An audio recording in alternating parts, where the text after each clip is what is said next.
From milk to meat, the journey grows. Tender steps to stronger bones. Through the desert, through the wheat, every word is bread to eat. All right. Well, milk to meat fans, family, or whomever you may find yourself to be, Somebody lost in the deep abyss of the internet. somebody doom scrolling. Glad to have you, by the way. We're back. So, back for another episode. We're having a good time.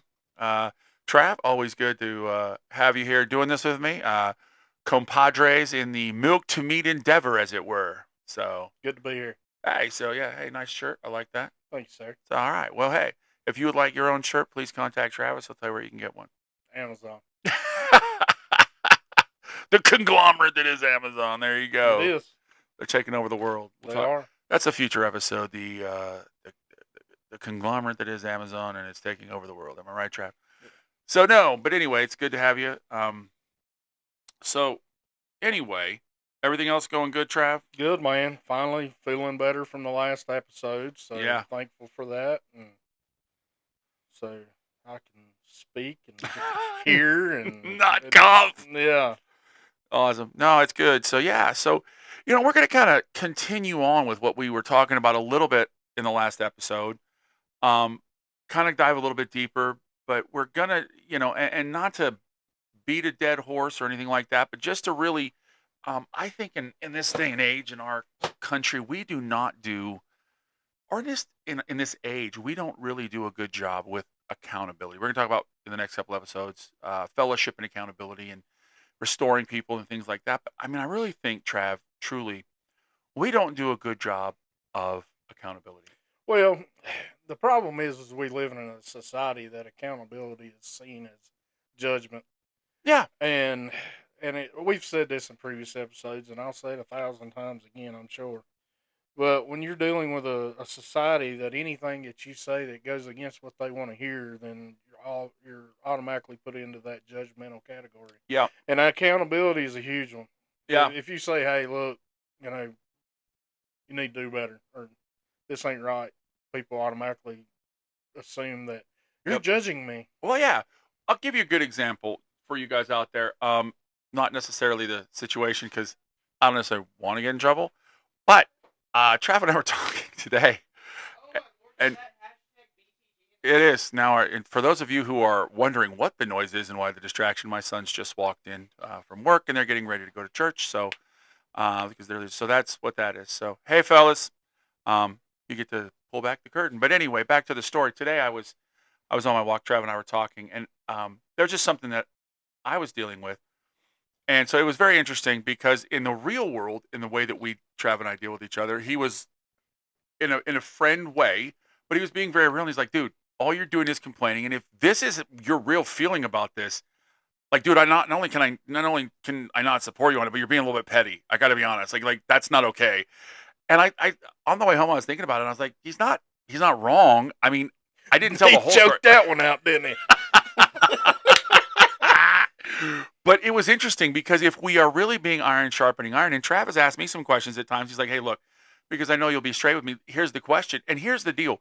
If we can't do that with each other, yeah, and it's interesting too, it was very interesting after I was like, that'll be really good on the accountability episode tonight. You know what I mean? But I think there'd be people that if they had that interaction like we had, well, we certainly wouldn't be doing the episode this evening. Right. We wouldn't even be friends anymore, probably, because you didn't agree with me. And not only did you not agree with me, you didn't tell me I was awesome and I was right. And everything I said was the greatest of all time, So, but accountability does that. It says, hey, wait, it's a guardrail. It is. And if we don't have those guardrails, we go off the rails. You know what I'm saying? I think it's, in Proverbs 27:17, it says, iron sharpens iron, so one man sharpens another. Or in this instance, we, if it's two ladies, ladies sharpens, another lady. But it also says in James 5:16, it says, therefore, confess your sins to one another and pray for one another so that you may be healed. The effective prayer of a righteous man can accomplish much. And I'm not saying that we have to, and Trav, I know you agree with this. You and I are very much like this. We're not going around making, and I'm going to use air quotes here, friends with everyone. Friends is a big word for That's us. a fact. But you should have at least a couple. And Right. I say a couple because, Well, the Bible's very clear on that. yeah, Because if you love the world will love you. yeah, And if you turn against the world will turn against you. right. But And I can say with 100% certainty that it's true. yeah, I've told parts of my story, and here we are, and we're going on we're trucking towards year 5, I think, 5 or 6, and since I decided to, well, I didn't decide. God gave me a choice. he gave you a choice. That's good. He's good about From that. alcoholism. When I was actively being a drunk, lots of friends. Sure. But when God decided to put me back on the path that He chose for me, and I'm so thankful for that. Those friends, most of them don't even exist anymore. Right. Well, and that's the thing. Sin has a lot of friends and it exacts a high price. Oh yeah, Righteousness does not, and I think that's the thing. And you'll find out who your real friends are when you start really doing what's right. yeah, And see, that's where accountability. It's interesting when we talk about accountability. It's necessary in the church and in the community to foster spiritual growth, prevent moral failure, protect individuals from isolation. It acts as a safeguard against hidden sin, encourages transparency, it fulfills the biblical command to carry one another's burdens, and it's a mutual responsibility within the faith community, and it yields several key benefits we'll talk about. But let's talk about a lot of those words. Just like even today, it helped me, go, man, I need to rethink my position. You know what I'm saying? And that's okay. It doesn't mean that there's even Right. some huge moral failure. Hey, every once in a while we get in our own heads. Oh, without a doubt. And it's like, hey, let's help recenter this. Somebody who's friends enough with you to be able to go, yeah, no, probably not a good. Quit your crying. Quit your crying. Or not even that. Hey, that's probably not what that means or says, or, Yeah. or that position's probably not. Have you thought about the other side of that coin? Have you Right. thought about what Right. that's going to mean? And honestly, I got to be honest. There's not a lot of people I'll take stuff from, as well as I'll take it like my dad, my brother, obviously my wife, you, Bill or Russell. There's a very tight knit group of people. Why? Because they've earned that way. When you make those friends and you have those battle hardened friends, but you have to make those friends that you will say, okay, from these people, I'm not going to get offended. I'm going to take the reproof, if you will, or the reproach, or the correction, or whatever it is, However you want to put it. because that's what it's for. It's to sharpen each other when we have those Right. conversations. And have like those you things. said, we've had plenty of these conversations. It Yeah. ain't always you to me, or it's sometimes me to you. Yeah, And the biggest thing is most of the time we already know what's right. we do. And Yeah. we're fighting it because we want to be stubborn. Well, yeah, and And- you and I are both very stubborn in that respect. And I can tell you right now, doing the right thing is not always easy. No. In fact, most of the time it's not. Well, and if you think about it, if it was easy, wouldn't everybody do it? I mean, and it's interesting that Jesus, in Scripture, he says, wide is the way, and everyone kind of goes that way. He says, Yeah. narrow is the gate, and few will be that find that way, But, when we talk about some of the benefits of accountability, and we talk about that, it overcomes our spiritual blind spots. A great example with today where we were talking, I was like, no, you don't understand. And you're like, no, I think I do. I think you don't understand. You know what I'm saying? We get spiritually blind to something, and we kind of, the Bible talks about, become right in our own eyes. Oh yeah, we'll justify anything. We'll justify it, but not only will we justify it, we will actually at times use Scripture to justify it. Or, Oh yeah. hey, you don't, let me, and it takes sometimes a friend to go, by the way, let's just be honest and clear about this. You're using that the wrong way, right? I mean, because let's just be like, right? And we do. Let's go to the context. let's contextualize that, shan't we? But we know, and I think that's kind of the thing. Um, and by the way, for all of you out there, that's Trav's Polar Pop. We love a good Polar Pop. So, if you know anybody in Polar Pop, we would love to get like a Anything. sponsorship from Polar Pop. So We're not picky. we're not picky. You know what I mean? Free Polar Pop. Free Polar Pop. You know what I mean? Endorsement. Endorsement by Polar Pop. We love Polar Pop. What is wrong with us? Well, So, we are easily distracted. we are. So, but no, it helps us overcome those spiritual blind spots. And I think we don't want to go around pointing everyone else's up, but when we're friends, that's the idea is we say, hey man, this is what's going on. And we bring that to each other's attention. Why? Because we care, because there is a true friendship. There's that love. Like, we talk about David and Jonathan having that true friendship, and they really did care about each other. Well, when you're truly friends, and I think that's a reason too, Trav, that I don't throw around the word friend willy-nilly or just lightly, because if you look at the word and you parse it out and you look at what it means scripturally, yeah, I can't have like 65 million friends because I can't go walking like David did to check on Jonathan 65 miles, for like 65 million people. Like, it's a lot. Like, I started running. everywhere I went, I was running. You know what I mean? So again, you can have acquaintances you like, you can have people you know pretty good. But when you talk about friends, those are people, day or night, anytime they call, you are like, what can I do? And like David said, find me somebody in Jonathan's family that I can bless. He was my friend. Yeah. And he went and found Mephibosheth, and that's another story, and we can dive, which is a good story, by the way. It is a good story. I like that one.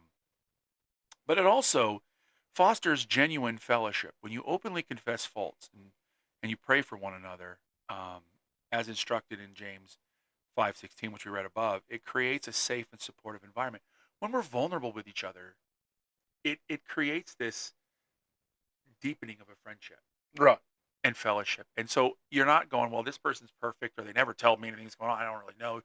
There's a lack of vulnerability. That vulnerability creates that. And this word creates a different context at times, but the Lord uses it. And intimacy, friendship-wise. You know what I'm saying? Where you know that person knows you, and they also. So there's the vulnerability, that we each know each other well enough to go, hey, look, man, I know you don't want to do it. Like, what are we doing? So it really does kind of create that that genuine fellowship that the Lord talks about, where we fellowship one with another.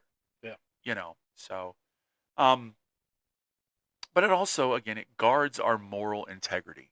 And this is a thing where, like, dudes know dudes. I say this a lot of times. Dudes know dudes, and girls know girls. I won't use any other word. Girls don't like when you don't use the other words, but and that's fair. But I'm just saying, there's not a real dude word for girls that they really are okay with. So let's use Do girls. that. Do that. But that's it's, there's that line from that movie where, like, men were men and girls liked it when you called them dame. And my wife tells me all the time, she's, no woman ever likes that, so stop saying that line. But dudes know dudes and girls know girls. Like, your wife knows you, Yeah. and that's fine. But there shouldn't be any real iron sharpening iron with people that are not your spouse, and across the sexes. But it holds that moral integrity. So, like, for you and myself, we can talk. Guys can talk because guys go through a lot of the same things. We do. Females go through a lot of the same things. They can relate to each other. So now, with my wife and myself, with you and Rebecca, you guys can go through and talk because of the intimacy that you share, the knowledge of each other that you share. It's okay. Or Jessica and I, it's fine because she helps me with things, and there is that security of, that's my wife, and that's fine. I don't ever recommend an accountability partner that is of the opposite gender, that is not your wife. Yeah. Just because that's just not going to be healthy. There's other moral integrity gray issues that there happen. could be some conflict of interest. Absolutely. But but it helps with that moral integrity, because what it does is it helps you, so you can say, hey man, I'm really struggling here. Can you pray with me? Can you continue to keep me accountable? That's the idea. And again, because that person is your friend, there's also the idea that they're not going to use that as a weapon against you, but they're also not going to go talk about it, go, hey dude, you don't even know what I know. Well, they're your friend. That's the idea. That's why you build that, and you have that friendship. Right. So it's also a safeguard for you as well. So, And it strengthens leadership. Accountability is essential for leaders to end well and avoid the pitfalls of ministering in isolation, and it models the integrity for the congregation. So I mean, even leaders, like, they need a group of Right. people around And them. you'll see a lot of leaders based on who they surround themselves with, who they hold in esteem, but also who they have in their corner tells you a lot about their thought processes and their beliefs. It really will. If you have a lot of, let's just say, kind of untrustworthy people Sure. that you associate yourself with, it goes back to this. A saying I heard, and it applies here great. It says, if you surround yourself with a bunch of millionaires, you'll be the next millionaire. If you surround yourself with a bunch of bums, you'll be the next bum. And you'll see that in leadership. If you surround yourself with the best of the best, then you're going to be the best if you take their advice. But if you surround yourself with people who are not the best or don't have your best intentions, then you're probably going to fail. And let's define that a little bit, because I think, Trav, a lot of it, people think, well, if people agree with me, no, that's not true. Like you and No. I, it's interesting. As good of friends as we are, there are times that, and we don't go at it, but we disagree. Yeah. And we will tell each other what the other one needs to hear, not what they want to hear. And we look for that in each other. Why? Because I don't want people to tell me yes when I'm wrong. If I'm actually wrong, I need to be told. And I'm very stubborn and hard headed, and so sometimes it's hard for me to even hear that. But I need somebody who doesn't, you know. And you and I have talked about this. There are people who have told me, "I'm not afraid to tell you when you're wrong. I'm not. I'll tell you. Sure, And they are. they are, because they've never told me yet that I'm wrong. And you and I both know I'm wrong a lot. Um, I need the people who don't tell me that. They already show me that. Yeah. You know what I'm saying? And not the people who just want me to be wrong, and so they'll tell me I'm wrong, and then they're actually wrong and I'm right. Yeah. But they tell me I'm wrong in a loving way. Well, it's so a just to biased be- opinion versus a factual opinion. Right, exactly. And that's the thing. So to your point, it's who we surround ourselves with, and then it is, are we surrounding ourselves with people who are And I want to add spiritually mature? this, Yeah. and because just what we're talking about, if you surround yourself with a bunch of backsliders, You'll backslide. you'll backslide. I can promise you. Well, and not only that, but if you surround yourself with those people who are spiritually mature, who want nothing more than the truth of the Lord and a relationship, You'll grow you'll grow. exponentially. And they'll make you uncomfortable sometimes, because Yeah. you'll be like, I'm not where they are, but I need, Right. and I need to be. You know what I'm saying? I'm That's a consistently. really big word. It is, but I think of people like my father or Fred Kilman. They make me uncomfortable, and I don't mean because of things that they. It's not that they're doing. It's when they're around. I look at their lives, and I say, I want that relationship with the Lord, and I just know I'm not there yet. Right. And I look at their life, and I look at my life, and go, they're making choices that I'm not making. I need to be better about my priorities, or whatever it is that the Lord is bringing to my attention at that time. And if you've surrounded yourself with people who don't hold you accountable, then Yeah. you need to switch. Yeah. I know, just like you spoke before, you can't surround yourself with yes men or yes Right. women. You've got to surround yourself with honest people who will Right. tell you the hard things. Yeah. Because people who just say yes will just walk right into the darkness with you. Yeah. Well, and if they're afraid, I got to ask you this, and you tell me what you think, but if people are afraid to disagree with you and to tell you you're wrong, are you really friends? No. Because like today, if you and I weren't friends and you couldn't disagree with me, you wouldn't have my best interest at heart. Right. And not only that, but are we really friends if our friendship can't stand and handle you telling me the truth? Because that's what you did. Does it really? I mean, can it really? I mean, really? You know, and I mean, I don't even, because we got, because Rebecca, by the way, thank you, Rebecca. But she called, and so our conversation didn't get to finish. So I didn't even to tell you, but thank you, because you actually helped. But think about that. I mean, if we can't have, and this is for those of you listening, if you don't have somebody who will have hard conversations with you, I want you to ask yourself this question: is that person really help keeping you accountable? Are they really a friend? Yeah. And it doesn't mean you let that person go and say, hey, I can't be a friend. But think about that if you're really taking advice from this person all the time, and they're always, yeah, no, you're great. Yeah, no, it's awesome. Think about this. I want, and I really, I think we want to close with this probably. Are you really great? And I don't mean that like you're a horrible person, but look at it from the Lord's perspective. Do we have things we need to work on? Absolutely. Absolutely. Are we always right? Absolutely not. Absolutely. So not. if your friends are always, yep, you're awesome. Yep, you're great. Yeah, you don't got anything you need to work on. You're the best. Is that really what we need in our life? And that's, I think, not what we need in our life. We need people who will be, now, not people who are just always nagging and telling us you're a horrible person. That's not the point. The point is somebody who'll be real with us when we need them to be. Yeah, You absolutely. know, so, but anyway, that's, I think the challenge for the week is this: make sure that you have accountability In your own life. in your own life, you know, because again, that will help you more than anything. And people will say this too, well, God is my accountability. Yes, but he tells us to have people that he created that are physical flesh and bone. Yeah. That we are accountable to and with. So, all right, Trav, anything else, buddy? That's it. All right. Well, thanks for joining us on this episode of Milk to Meat. If you have any questions, you can email us at milktomeatdiscipleship@gmail.com. Got that one, Trav? Look at you. There it is. And, like, subscribe, leave us a comment, share it with your friends. We would love to hear from you. And we will catch you on the next episode of Milk to Meat. We'll catch you on the next one. Bye-bye.